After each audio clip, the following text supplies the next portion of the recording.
بسم اللہ الرحمن الرحیم۔ آپ صلی اللہ علیہ وسلم نے فرمایا، ایک ایسا گناہ جس سے 80 سال کی نیکیاں ضائع ہو جاتی ہیں اور اس کے لیے دوزخ میں ایک کنواں تیار کیا جاتا ہے۔ مکمل تفصیلات جاننے کے لیے ویڈیو کو آخر تک ضرور دیکھیے گا۔ زمین کب روتی ہے؟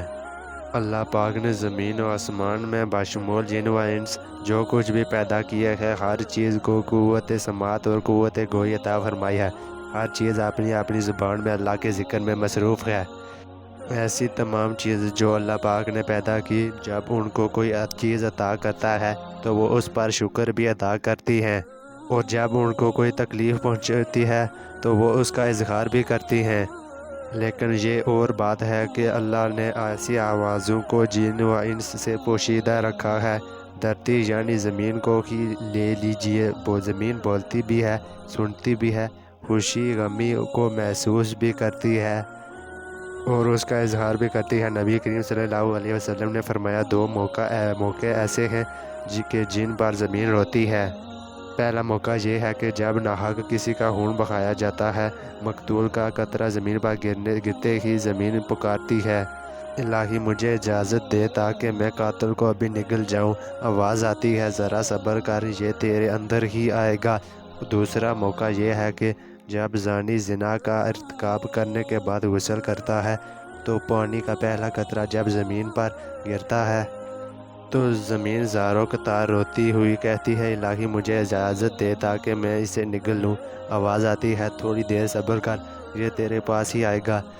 زناکاری ایک بدترین لعنت، ذلت اور پستی کی علامت ہے۔ اس کا مرتکب وہی شخص ہوگا جس کے دل میں خوف خدا، عذاب آخرت کا ڈر، آیت قرآنیہ اور احادیث نبی کا پاس نہ ہو، اپنوں اور غیروں میں اپنی ذلت اور رسوائی کا اندیشہ نہ ہو، اور وہ نہایت ہی بے شرم جس کے انسانیت اور حیوانیت سے مغلوب ہو چکی ہو۔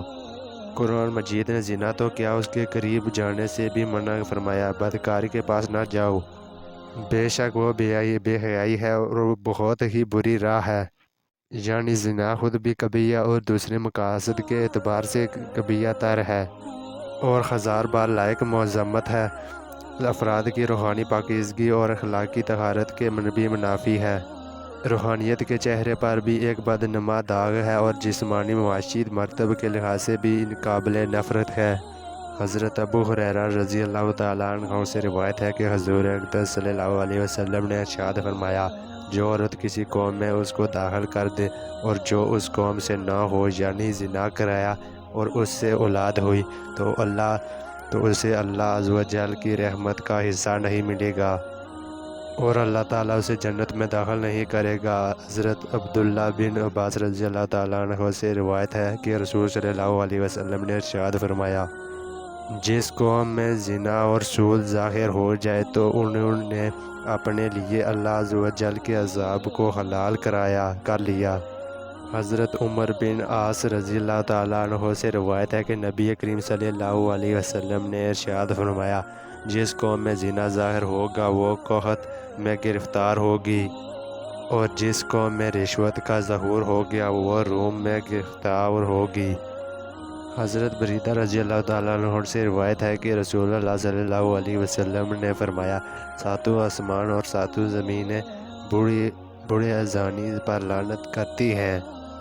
نبی کریم صلی اللہ علیہ وسلم نے فرمایا، زنا سے 6 باتیں ظہور پذیر ہوتی ہیں، 3 دنیا میں، 3 آخرت میں۔ دنیا میں زانی کا چہرہ سیاہ ہو جائے گا، اس لیے اس کے رزق میں تنگی آئے گی اور عمر سے برکت نکل جائے گی۔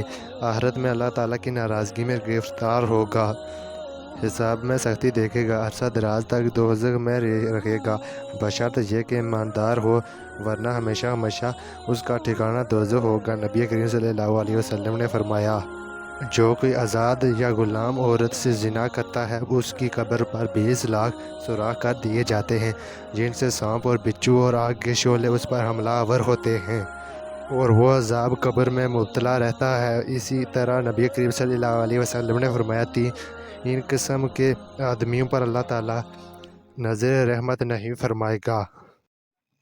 پہلا بوڑھا زانی، دوسرا جھوٹی تقریر کرنے والا، تیسرا تکبر کرنے والا فقیر۔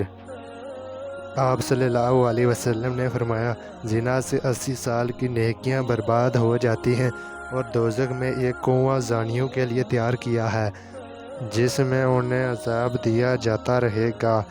اس کا نام حاویہ ہے۔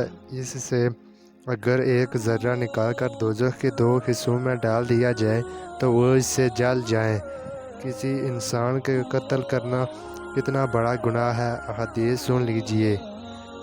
حضرت ابو سعد خدری اور حضرت ابو ہریرہ رضی اللہ تعالیٰ عنہ سے روایت ہے کہ حضور نبی کریم صلی اللہ علیہ وسلم نے مومن کے قاتل کی سزا جہنم بیان کرتے ہوئے ارشاد فرمایا، اگر تمام آسمانوں اور زمین والے کسی ایک مومن کے قتل میں شریک ہو جائیں تب بھی یقیناً اللہ تعالیٰ ان سب کو جہنم میں جھونک دے گا۔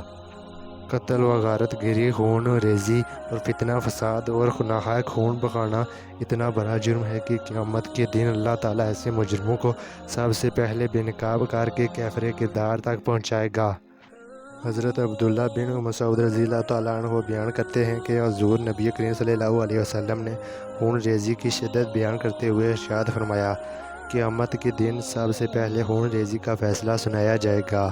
حضرت عبداللہ بن عمر رضی اللہ تعالیٰ عنہ سے روایت ہے کہ نبی کریم صلی اللہ علیہ وسلم نے باہمی خون خرابہ اور لڑائی جھگڑے کے تباہ کن نتائج سے خبردار کرتے ہوئے فرمایا کہ قتل و غارت گری اتنا بڑا جرم ہے کہ اگر کوئی فرد یا طبقہ اس میں ایک مرتبہ ملوث ہو جائے تو پھر اسے اس سے نکلنے کا راستہ نہیں ملے گا۔ اللہ پاک ہمیں نیک عمال کرنے کی توفیق عطا فرمائے اور ہمارا خاتمہ ایمان پر فرمائے۔ آمین۔ کمنٹس باکس میں ایک بار آمین ضرور ٹائپ کریں۔